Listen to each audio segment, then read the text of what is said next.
Hey, what's up everybody? This is Chris from Paramount Retirement Solutions, and today we're going to talk about your Medicare supplement open enrollment period. Now keep in mind this open enrollment period is different than your annual open enrollment period. With that period, it lasts every year from October 15th through December 7th. And during that time, you can make changes to your prescription drug plan, to your Medicare Advantage plan. But this period we're talking about applies specifically to Medicare supplements. They're also known as Medigap policies. So the biggest reason where they're different is you only get one Medigap open enrollment period in your life. So it's important to make the right decision during this time. So because you only get one of these periods in your life, it's really important to pick the right plan and to go with the best company to provide this insurance coverage. There's different Medigap plans available, and you want to look at plans that are going to provide not only the best prices when you first get on Medicare, but also as you get older. You want to pick a plan that's going to be more cost efficient than the rest of them. Also, when you're looking at what company to go with, you want to go with a company that's been offering Medicare supplements for a while, that's highly rated by the different insurance rating organizations, somebody that's financially stable, because it's all about looking at not only your rate now, but again, as your rates, as you get older, you want to try to pick a plan that's going to have the best chance of keeping your rates low year after year so you don't have to make changes all the time. So if we look at exactly what this open enrollment period is, it lasts for 6 months. And it starts on the day in which you're both 65 and on Medicare Part B for the first time. So both of those conditions have to be true in order for this window to be open. So if you look at the analogy of opening a window in your house, let's say that window has 2 locks on it. It's not going to open if just one of those locks are unlocked. Both locks have to be unlocked in order for that window to be open. So it's kind of the same thing with this Medigap open enrollment window. Both of those conditions have to be true. So you have to be both 65 and older, and you have to have Medicare Part B. So there's a couple instances where only one of those conditions would be true, where this window would not be open yet. And let's take a look in a little bit more detail at those examples. The first example is John. He badly hurt his back at his machine shop where he worked a couple years ago, and at that point John qualified for Social Security disability income because he couldn't work anymore, and a couple years later now he is becoming eligible for Medicare Parts A and B for the first time. However, John is only 59, so in his case his Medigap open enrollment window does not open now, but will open once he turns 65. So at that point, John can get any Medigap policy he wants to with no health questions asked. A second example would be Estella. She's turning 65 in a few months, but she likes her job and she's planning on working for at least a few more years.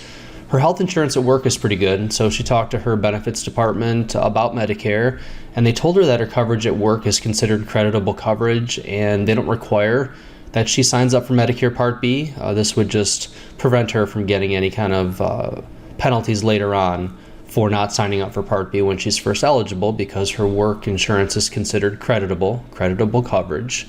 So when Estella retires and starts Part B for the first time, her Medigap open enrollment window would then open, and it doesn't matter what her age is at that point, as long as she's 65 or older, that window would then open.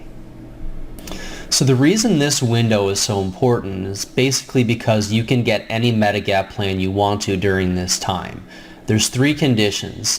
The insurance companies can't turn you down for any reason, so it doesn't matter what your health is. You can get any plan you want to. Later on down the road, insurance companies can ask health questions when you want to apply for one of their Medigap plans. So this window is incredibly important, especially if you have serious health issues. The second thing about this window is that the insurance companies can't charge you more for pre-existing conditions or for any health issues you have. The one exception is if you are a tobacco user, then generally if you've used tobacco at all, anywhere up to a year or even more before you turn 65 and get in this open enrollment window, some companies in some states will charge you more for tobacco use compared to if you're not a non-tobacco user. And the third thing that insurance companies can't do during this time is they can't make you wait for your plan to start. Once you're both 65 and get on Medicare Part B for the first time, your plan would start on that day. However, if you do have pre-existing conditions, then there might be a little bit of an issue where these plans won't cover claims related to that pre-existing condition.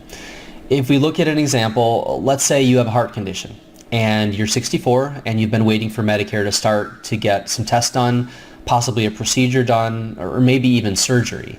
Then if you haven't had what's called creditable coverage before this window opens, then these plans can deny claims for a pre-existing condition, for that pre-existing condition. So the window they look at is called the look back period, and it lasts for 6 months before this open enrollment window opens. So if at any time during that 6-month period you've had a 63-day gap in creditable coverage, then insurance companies possibly won't cover your claims. So if you don't have any health coverage before you turn 65 and get on Medicare, or if you have a short-term healthcare plan that's not considered creditable coverage by Medicare, then if you have waited until Medicare to start, until you wanted to get a certain tests or a procedure done for this heart condition, for example, then Medicare would still cover you because they can't not cover any claims for pre-existing conditions. But if that condition is true, where you haven't had any creditable coverage for more than 63 days during that time, then any time after your plan starts for the next 6 months, the Medigap company can deny claims and paying their part for anything related to that pre-existing condition. Now, it's really dependent on the insurance company. Some plans will still cover those pre-existing condition claims, some of them won't. So it's incredibly important to consider what insurance company you're going to go with before you decide to get that plan, if you would fall under that situation where they wouldn't cover those claims. So if you can kind of see a common theme through this discussion about your open enrollment period, it's really important to pick the right company to provide your coverage. I mean, you can pick any plan you want to, go with any company you want to, but you want to pick a company that's going to have, not only the best rates now, but the best chance of having the lowest rate in the future. And if you fall under that kind of an exception where you do have a pre-existing condition and they could possibly not cover you, to get the right company that's going to cover those claims, since they're all a little bit different and some will cover the claims and some won't. You want to talk to an independent agent. You don't want to talk to the insurance company itself and just go direct to them. You want to talk to somebody that knows many different insurance companies, knows their rules, knows their financial stability, and knows their rates, and can put you in a plan that's going to give you the best chance of having the coverage that you want now and down the road. Just to let you know, I'm an independent agent. I represent many different insurance companies. For full disclosure, I would get a small commission if I helped you find a plan, but if I help you find a plan, whether or not you went direct to that insurance company and signed up, or whether or not I would help you get signed up with them, you're going to pay the exact same price. So essentially, you're getting a free consultation in order for me to help you find the best plan, rather than you having to call all the different insurance companies yourself to shop around and do all that homework. I can help you save you time and a lot of money as you're getting on Medicare and go down the road. So if I can help you at all, if you have any questions, feel free to call me at the number at the bottom of the screen. I'd love to talk with you and see if I can help you out. Okay? Thanks, guys. We'll talk to you soon.